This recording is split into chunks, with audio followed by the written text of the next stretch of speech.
अस्सलामु अलैकुम वरहमतुल्लाहि वबरकातुहू। दोस्तों, ये अकबर के अंदर बिलाल मस्जिद में निकाह है गोल्डन बेकरी वालों के ख़ानदान का। अल्हम्दुलिल्लाह बहुत सीधा साधा पानी और लस्सी के ऊपर ये निकाह हुआ है। मैं तमाम अंसारी बिरादरान को और तमाम ही उम्मत मुस्लिमा को दावत देता हूँ कि वो सीधा साधा निकाह करें ताकि निकाह आसान हो जाए और जिना मुश्किल हो जाए। हमने निकाह को बहुत मुश्किल कर दिया है, इसलिए मैं दरख्वास्त करता हूँ कि निकाह को रसूलुल्लाह सल्लल्लाहु अलैहि वसल्लम की सुन्नत के मुताबिक करने की कोशिश करें।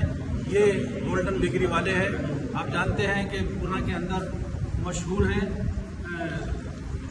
गोल्डन बेकरी, लेकिन फिर भी इन्होंने इतना सीधा साधा निकाह किया है। मैं सभी को दावत देता हूँ कि वो सीधे से सादे निकाह के ऊपर यानी चाय पानी के ऊपर ये निकाह को करेंगे तो इंशाल्लाह निकाह आसान हो जाएगा। अस्सलामु अलैकुम रहमतुल्लाहि व बरकातुहू।